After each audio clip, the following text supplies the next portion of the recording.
Hello and welcome to Moments with Marianne. I'd like to introduce my special guest, Judy Goodman. Judy is an award-winning international best-selling author of Journey, The Quest of the Soul. Highly recommend this book. She also works in both the spirit and physical worlds and walks in both of these worlds at both times. She's here today to answer our profound questions. Now, Judy, hello? I'm here, Marianne. Thank you. What an exciting time to get to be with you. I'm so excited. Well, thank you. I'm excited to have you as my guest. So I want to start off by reading something that another radio show host said about you that really grabbed my attention. This host said, "I think I did my best 2 hours of radio, though I had no time frame or reference for someone who says, you can ask me about anything, and with whom there are no boundaries." Now, that's a pretty strong statement. What does that mean? Indeed it is. Yeah, what does that mean to those of us who are listening to the show? Well, I don't know exactly what it will mean to everyone. It was a very kind statement, and this was a big radio guy, a big host, had an extremely large audience, so I think that the statement in itself was very complimentary. What it means is, for me personally, it means that there are no boundaries. There is no place that I cannot go to talk about anything. And, you know, it said in the introduction that I walk in both worlds, and that is true. Since the day of my birth, I've literally had 1 foot in spirit, 1 foot in physical, and so I have had kind of a dual walk in this life, and that's why it's so easy for me to address any topic almost at any level, and I have a lot of fun with it, too. It sounds like you do. Now, could you expand a little bit more on just your history? You said that you've had this giftedness since birth? Yes. Since I was born, I've been this way. It was not something that I grew into, and oddly enough, I came in with all of my information. I don't study, have never studied under another person. In fact, some people refer to me as the teacher of the teachers, but it really wasn't until I was 9 years old, Marianne, that I really understood the uniqueness of who and what was a little bit different about me. I was still seeing spirit and little angels, and my playmates had little spirits and little angels around them. I thought that they could see the same thing I could see, but about the age of 9 is when I realized that the way I describe it is that the light in their eyes started to grow dim. That was when they were disconnecting from the other side. And then I began to realize that mine was still there and mine was very unique. So truthfully, we're all born with the gift, and many of us still have access to that. We don't always utilize it, and sometimes when it happens, it scares us a good bit, and so we sort of shut it down. But mine's been there always, and with it, Marianne, comes a tremendous degree of accountability and responsibility, because when we see, people are always asking things. So the point of that is for us to be very present, very accountable with people when we're working with them and talking with them. But it's been a lot of fun. I get to meet some very interesting people. So, I've had some fun with it, too. It most definitely sounds like you have. So you had mentioned that when you see something, that's not something that you're always supposed to discuss with your gift. Yeah. Sometimes that does happen. Sometimes when you're working with someone, you may see an event, and for me, and this is not about a person's religion, but I am a religious person myself, but I'm not about a person's religion when I'm working with them and talking to them. But if I am working with someone and I see an event that troubles me a little bit, I silently to myself will say, Father, am I supposed to say something? And I wait for the answers. And at my age in life, I have certainly learned how to discern and how to listen to that and how to be careful. Just because we see and feel things, it's not always a good idea to just throw that information out onto people, because sometimes it will scare them to death, and if we don't have the ability to give them a real good understanding of what we're saying, then we may be doing the wrong thing. Well, that definitely makes sense. I mean, with everything that we do in the physical world, there is a sense of responsibility. I can see that being able to visualize things, to actually see things in the spirit world, there's also a sense of responsibility in what it is that we say and how we act. So that makes perfect sense. Marianne, before we get too far down the road with this, I want to congratulate you on your show, and I want to give a shout-out to people that are in Boston that are listening. But according to my email, you've got listeners this evening from Singapore, from people that are from Puerto Rico. You've got listeners that are tuning in tonight all across the country. This is just so exciting, and thank you for letting me be a part of this. And I understand that you have got some tremendous guests coming up. You've got a Ken Elliott, who's got an incredible book. You've got a Nancy, who was an atheist, and died and went to heaven. Can you imagine? What a story. Yeah. It's quite a tremendous story, and thank you very much, Judy. I greatly appreciate your kind words and having you on my show, and and getting things kicked off here, especially because you are, in my view, I believe you're one of the most gifted people we have walking the planet right now, and I know that's a strong statement, but I use those words very carefully, very carefully. So I'm going to go out on a limb here, Judy, and ask you something. I understand you're the kind of person we can ask anything. So for our listeners, I want to ask you, are ghosts real? Oh, my goodness. Here we are so close to Halloween, and you're going to ask me the ghost stories. Yes. It's a perfect time. Indeed it is. And, yes, they are real. I did a show with Dan Aykroyd many years ago, who's very famous or infamous for his show with Ghostbusters, which is coming back out again soon. But, yes, indeed, ghosts are real. That's fabulous.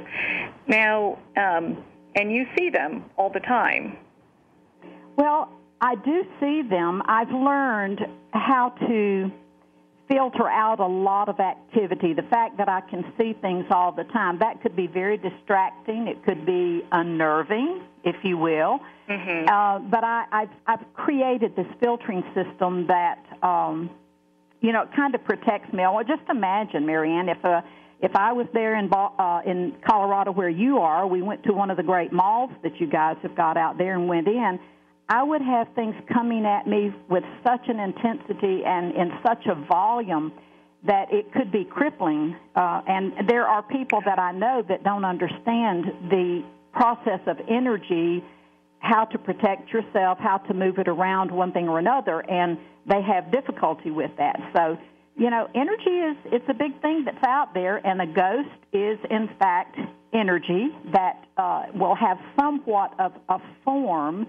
to show me who it is. And if they know that I can see them, many times they will want to be seen and recognized. There are people that will talk with them and pass messages on. I don't work with it quite that way, but I do see that, and sometimes it's a help. If I were working with a client, then perhaps someone who had passed away and they were in a tremendous grief process, just being able to talk about that with them might help me to, bring some closure to the grief that they were involved in. So ghosts are real. I've got really good, fun stories about ghosts. Sometimes we'll get into some of that, but they are real. And as in all things, Marianne, you've got the good, the bad, and the ugly. So where we've got good things that are floating around out there, don't just open yourself up for every little thing that passes your way, because, it might not be your best friend, although it may be showing you the image that you want to see. You can't always trust it. So I don't subscribe to people having Ouija boards and trying to bring things in like that on their own. It could be a mistake for some people. Oh, definitely. And I'm glad that you brought that up, that discernment piece that goes with and making that kind of contact if someone's looking to further develop that. And just for, your walk, how it is that you discern things moving forward. So, yeah. Now, have you had a near-death experience yourself? Actually, I have had a near-death experience. You would think that someone that came in, born walking in both worlds, would maybe bypass some of those things, but that's not true for me. I did have 7 years of major surgery, almost the same day every year for 7 years. The last of those 7 surgeries, I was clinically dead for 7 minutes, went to the other side, and that will be an interesting story that we'll get into at another time.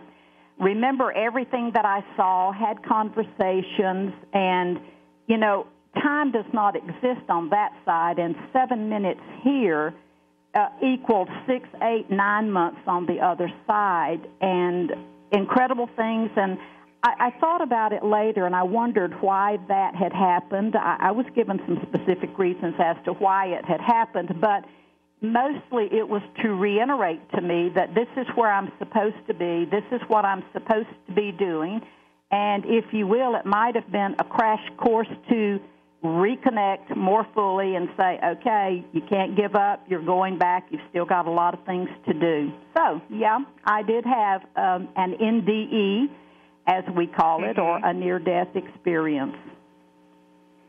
That's amazing. That's absolutely amazing, that experience that you went through.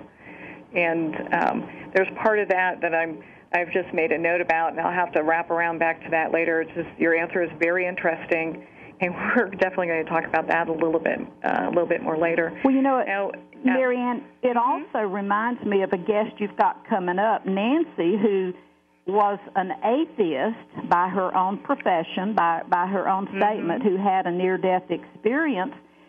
She went to heaven, came back, it changed her life. So, what a person's belief system is not important, and you don't have to have a near-death experience to change or whatever. But and I'm saying that just to alert people that are listening to you of the variety and the volume of content that you're going to be covering on your shows, and just want to let them know there's so much information. There's a limit to what we can cover in an hour, but we can pique your information, pique your excitement, if you will, to have you come back and talk about such things as near death.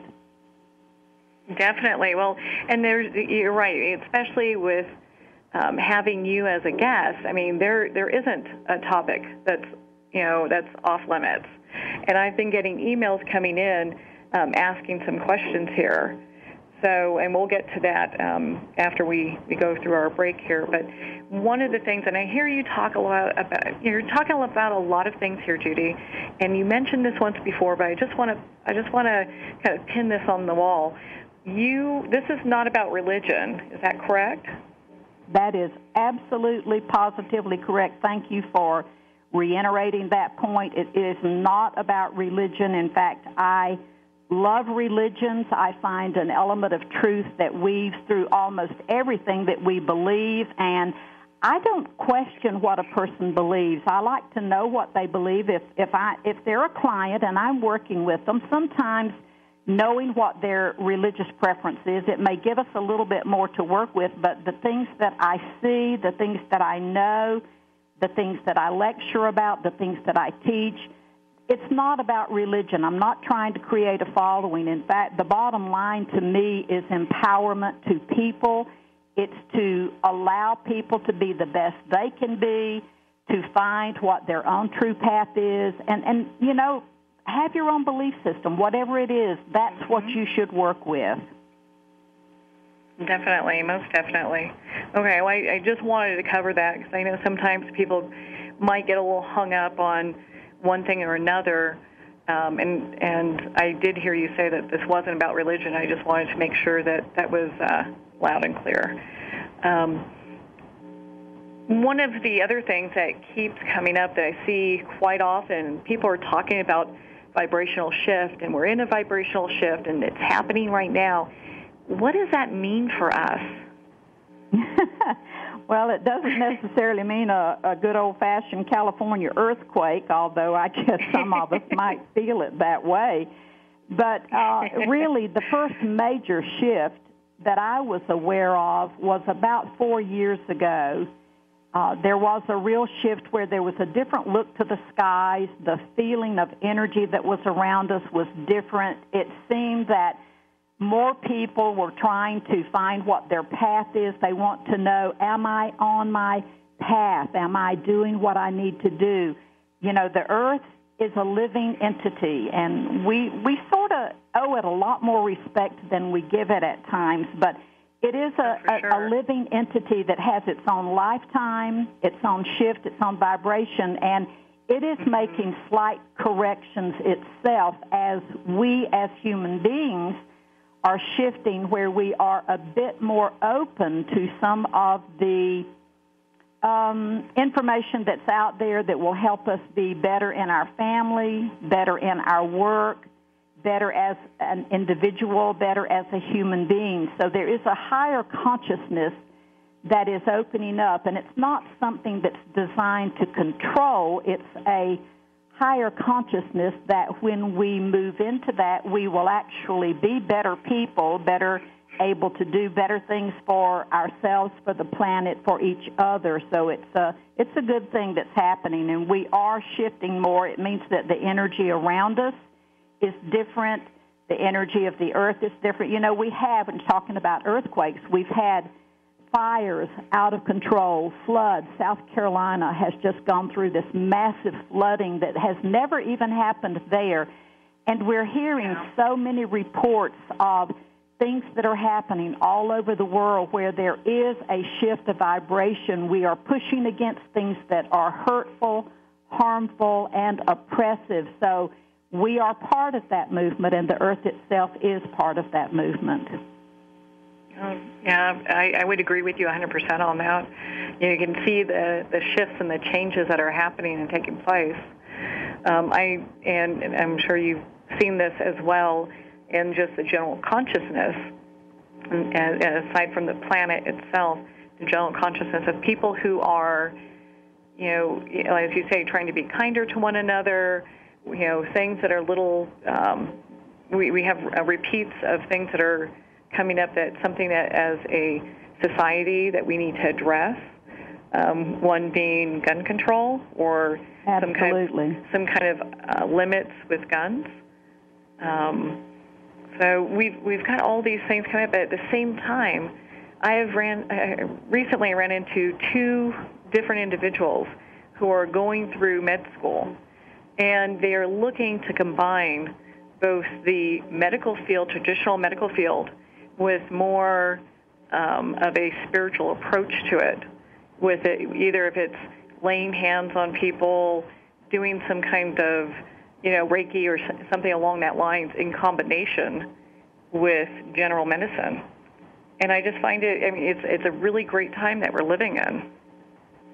In that regard, Marianne, I really do agree with you, and I have seen so many reports. I know so many people in the medical field where prayer is finding its way back in. And I'm not making this about religion, but when people find things that work, whether it's in a traditional form or a chant or whatever it happens to be, it's our belief system that will lift us up through some of the challenging things that we have. And whatever that belief system is, I believe it is finding a way back into our medicine. And as you said, there are a lot of our younger people that are going in. They seem to be more open to a less total traditional, but a combination of things. Mm-hmm. I know so many young people that are traveling all over the world. One young man who has spent time in Africa, India, Australia, finding himself, which expands his mind and opens his heart to things that are not cast in stone, meaning that he's willing to get out and look at things differently and open his heart to doing things just a little bit differently. And you did say something about gun control, and I'm pretty sure you and I feel the same way. We're not really supporting or saying that we are behind gun control per se. No. We're just saying that that is one of the issues that many people are concerned about. And because these things continue to happen, hopefully it will cause us to talk about it. This is a very interesting discussion, Judy. We're going to have to pause here for a quick break. You've been listening to Moments with Marianne, and we'll be right back after these messages.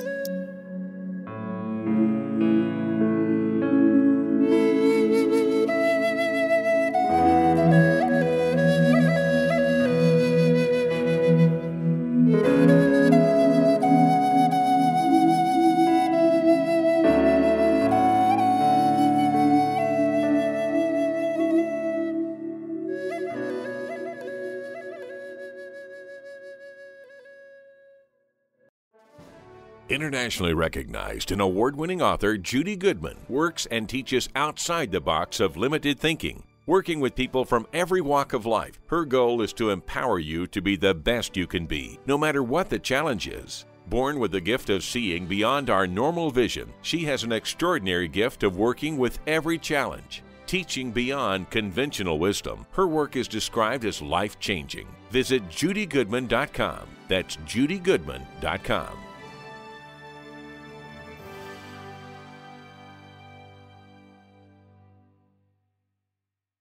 Have you ever had the sense that your thoughts might actually be doing something? Ancient secrets of manifesting have been masterfully revealed in the award-winning book Manifesting 123 by Ken Elliott. For the first time, the author's experiences and stories in this book describe exactly how your thoughts can create anything. You've been doing this all your life, but it's never been fully explained for you until now. Visit manifesting123.com for more information today. Manifesting123.com.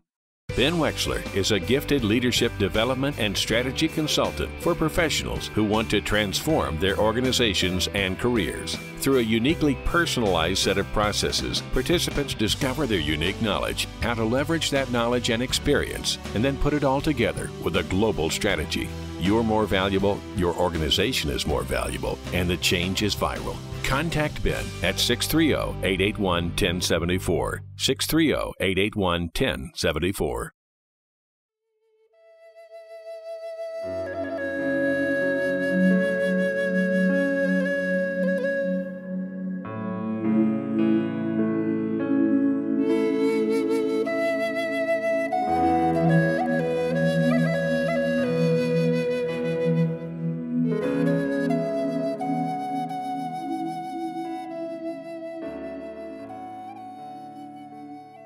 Judy Goodman's award-winning author and international best-selling author of Journey, The Quest of the Soul.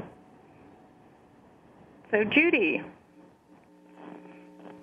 I have some questions here from a couple of people that emailed in. Okay. And it's about the afterlife. That's always a good topic. One of the questions, there's a lot to talk about there. One of the questions was, does it hurt when we pass? Good question.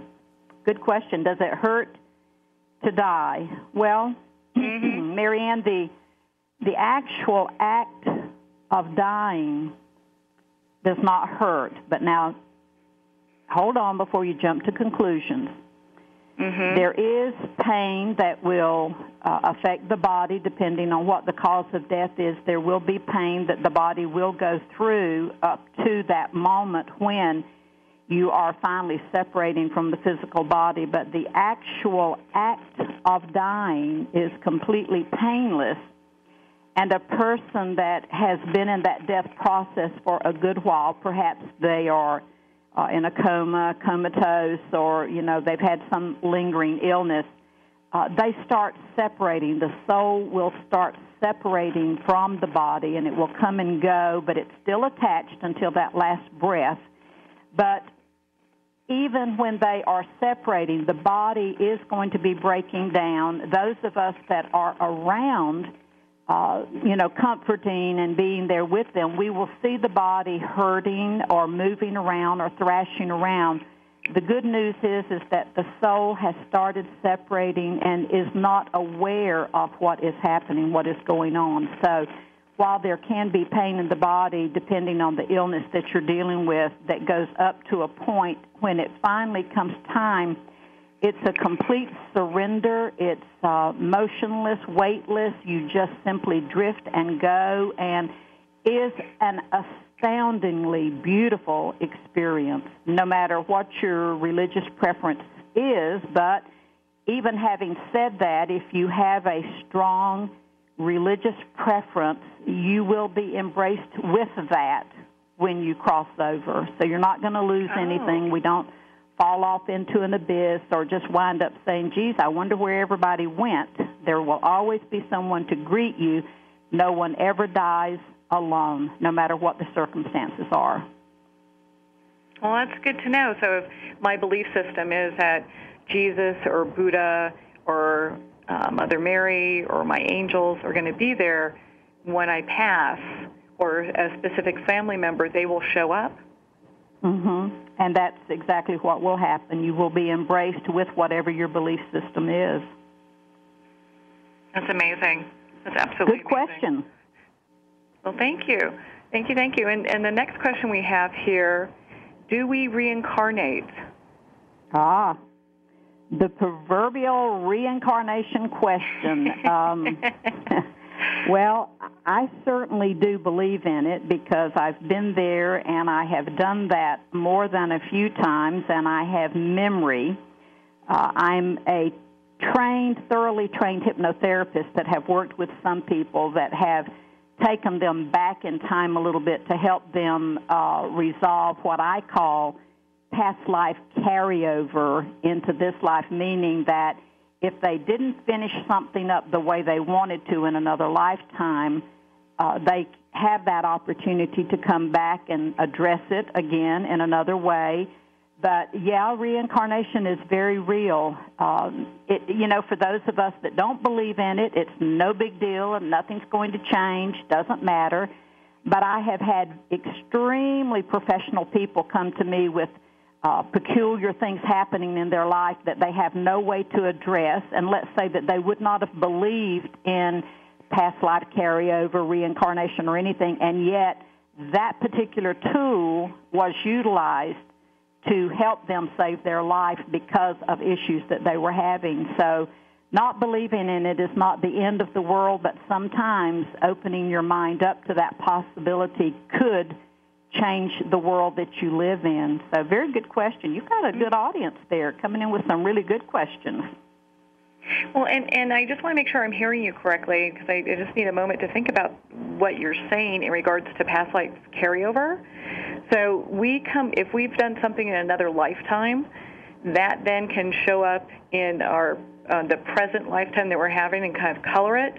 So that way we are either exhibiting some issues. Let's say if I'm afraid of heights and something happened in a past life where, like, I jumped off a cliff.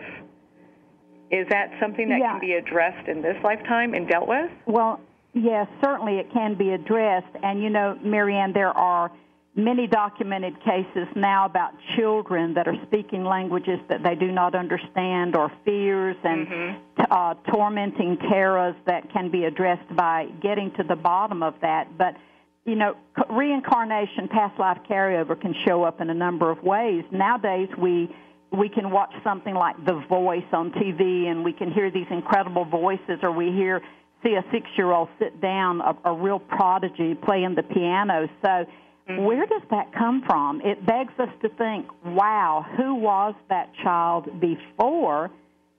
Because they don't have any training, no education, and yet they sit down and will play classical music. So past life carryover can show up in any number of different ways, not always a bad thing. Sometimes we paint well because perhaps we were a painter in another lifetime. So it can have some really good things, too. Oh, and that would then explain, I know it could have the negative side, but then it has a positive side. There was a video floating around YouTube for a while of an infant she still had, I believe as a little girl, still had her diapers on, and she was climbing up a little rock wall, a little rock climber. And oh, I saw that. Amazing. Yeah. Totally amazing. It was amazing to watch, just as she just figured it out. She's still wearing diapers, can't even talk, and just, went up this wall like she was born to do that, and that was her thing, And well, there's another very interesting story about a man that has written a book.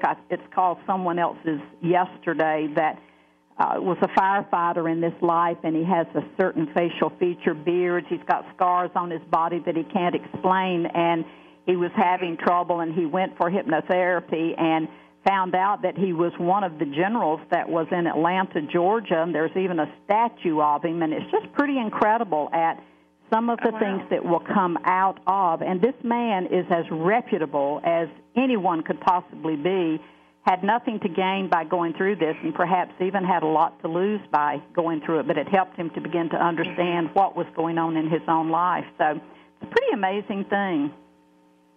I can imagine this would be a very private thing that most people would journey on their own to, discover or work through, just because of, that whole factor of, what are people going to say that was this person 200 years ago that went through this thing, Exactly. This experience. Exactly. But it also brings us back to that topic of hypnosis, though, which is to say you don't always use a wonderful tool like that just for past life therapy. Sometimes you can go back into your early childhood and find out some distress or something that happened that you are still working through the trauma. So we don't always use that tool just for past life. Sometimes it's to go back into our most recent life to get to the bottom of things that we're dealing with in this lifetime. So not everything is going to come from another lifetime. Sometimes it really and truly is just what your experiences have been in this lifetime. Now, there is a school of thought that when you do past life regression work, you have to be very careful about what it is that you uncover or that you bring forward if the person's ready to, experience that, deal with that, move through that. And then there's another group of people that believe, just bring all that forward and let's deal with it as we go forward. What's your thoughts on that, Judy?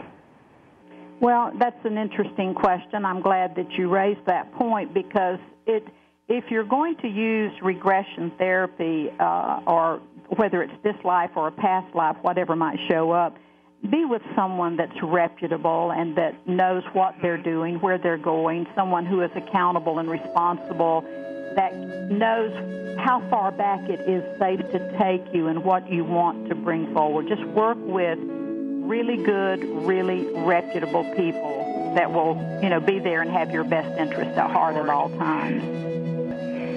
So, Judy, before we get moving along on a different topic here, I'd like to ask you about the afterlife, the other side. I'd like to finish up that question, and I'd like to hear how heaven looks, how the other side looks. You come up with the best questions, my word. What does heaven look like? Well, probably a little different for each of us, but what I can say that would make sense, and we hear the proverbial tunnel that we travel through. That doesn't happen every single time. It could happen. Mm-hmm. One of the things is that the colors are more brilliant than anything you can see here. It's almost like you've got a filtering system over your eyes. Even the most beautiful sunset that you can see here would never compare to what will happen there, but the colors are much more brilliant.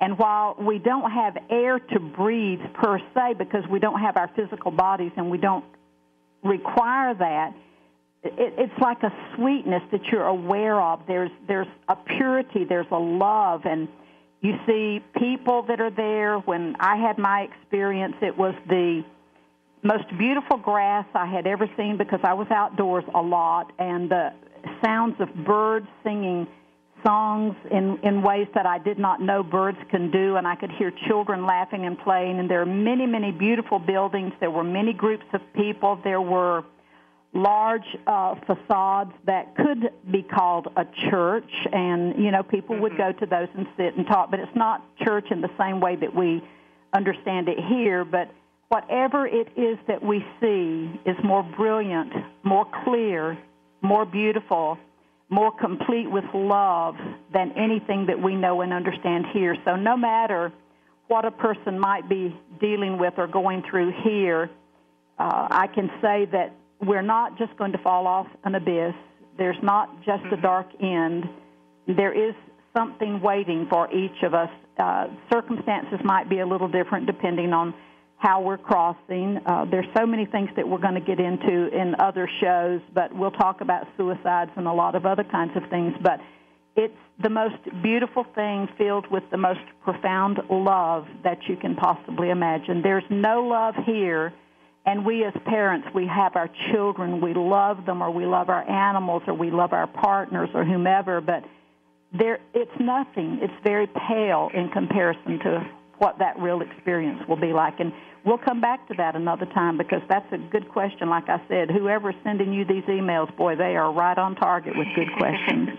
We will definitely expand on that next time for sure. I do want to hear more about the people there, these structures that look like churches, animals, just experiences that you've gone through being on that side. And there's great curiosity with people emailing in, asking about what does that look like, how does it feel. But we'll definitely get to that next time. There are a couple other things I want to touch on before we wrap up our show today. And one is, you have written or produced a new audiobook called Journey, The Quest of the Soul. And it is possibly the clearest guide to the workings of the spirit and physical worlds, is what I have here. It answers the profound questions from someone who's walking in both physical and spirit world every day. And you bring about a broad range of knowledge, and it's presented in a very gentle, loving quality. You're able to captivate people with this audiobook. I would like for you to expand a little bit more on the book. I also understand that you were just announced as a 2015 Pinnacle Book Achievement Award recipient. So this book's getting a lot of buzz. And I just would like for you to just share a little bit about your audiobook with us. Marianne, thank you. That's very kind of you to bring that up. It was something that was such a profound pleasure to go through. What has been interesting to me, and I don't feel, it's over 4 hours long.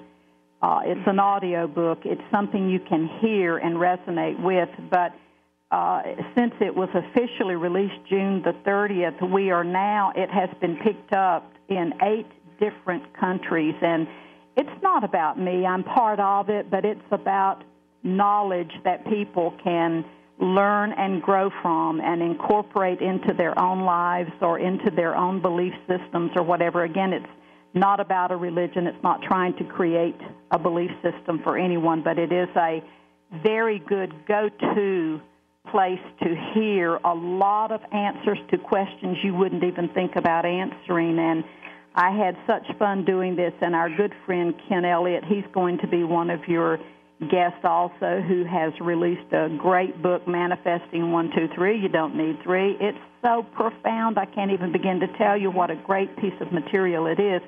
But he was gracious enough to work with me, and we sat in a recording studio for 2 days, uninterrupted. There was no script. I did not know what questions he would ask, but he worked on behalf of listeners with questions from every possible corner of the world. The questions were there. And we did this for 2 solid days. It's a beautiful piece of work. I'm really proud of it, but it's not about me. It's about the listeners and the people that will be listening to it. But having won the Pinnacle Book Achievement Award, my goodness, what an incredible surprise. That was extremely nice, very flattering, and I'm very grateful for that. Thank you for bringing that up. Oh, most definitely. I mean, the reviews that I've seen on this book are just life-changing, absolutely life-changing. People are talking I regards have heard to that from many people. Mm-hmm. Yeah, how it's really shift perspective and really change the way they feel and think about certain things that maybe could have been a block for them in the past. It's very powerful book. And the next thing I'd like to touch on is I hear you have a workshop coming up on November 7th in Atlanta, Georgia. Oh, absolutely. Good old Atlanta, Georgia, down south. We are just going to have fun. We're going to have an all-day seminar. What your words are saying, it never has been more wonderful to be aware of the words you're speaking than it is today. We all need to be very conscious of things that we say when we say, I think I can, then when you think it's indecisive and you are stopping the process of completion. And the most important thing is to say the words you speak become your reality. So we're going to have an all-day seminar on learning what that means and why the words that were spoken when you were in utero, when you were in your mommy's tummy, when you were conceived and before you were born, the words that are spoken, things that happen every day, how they form up your life, what changes you may need to make in order to change your life completely. And we've had this class in Colorado not too long ago, complete sellout. We were pushing the walls out. It is a real good place to be. Atlanta, Georgia, November the 7th, 10 to 5. Great place to be. You can find information on the website. Yeah, without a doubt. I attended the workshop that is out here in Colorado, and for listeners that are out in the Colorado area, we had people from all over the world come to this workshop, and the messages and the feedback that I got from people who are friends of mine who came back and said, oh, my gosh, I just can't believe my life has gotten better, things have gotten better. It was absolutely astounding. I couldn't keep track of all the great, the kudos that you got and the great information and just huge shifts that people had. You know, it was absolutely amazing. They were very kind. We did get a lot of really beautiful remarks, but in truth, Marianne, I can stand and I can talk, but the real kudos come to the people that are there, that are doing the work, that are changing their lives, because it was the old saying, you can lead a horse to water, but you can't make him drink. So lives were changed, but lives were changed, but that's because they wanted to change. And it's just powerful. It's just effective. And I'm here sort of participating with it, and I get to see these wonderful things happen, but it's not about me. It's about the people, empowering them, helping them to be the best that they can be. That's what my whole motivation behind everything that I do is all about. Well, and for those that do sign up for the Atlanta workshop, I'm just going to give a little teaser. I'm not giving anything away here, but something wonderful is going to happen. So Judy always has I'm not going to give it away. Judy always has something wonderful that happens. Before we run out of time, let me go back to the audiobook you so graciously opened up, and let me say that if we've got listeners that are out of the country that are listening to the show right now, if you will send an email in with your full address, which will substantiate that you are actually out of country, I will personally send you a free download for a copy of the audiobook, Journey, The Quest of the Soul. It's won awards. It's a very powerful tool. But if you're out of country and you'd like to have a copy at no cost to you, send an email to Marianne or to myself, and you can find those email addresses on the websites. Mine is judygoodman.com. Send me an email with your out-of-country address, and I'll send you a free download copy of this audiobook that is changing people's lives.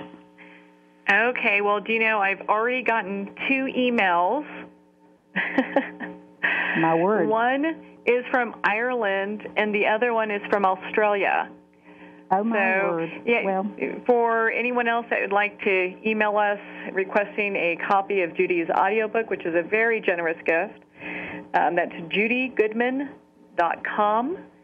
And you can email her at judykgoodman@aol.com, or you can email myself at mariannepastana@gmail.com, and we'd be happy to go ahead and get that to you. You want to make sure that you include your address, your email address, and your full name. So, wow, here comes another one, Japan.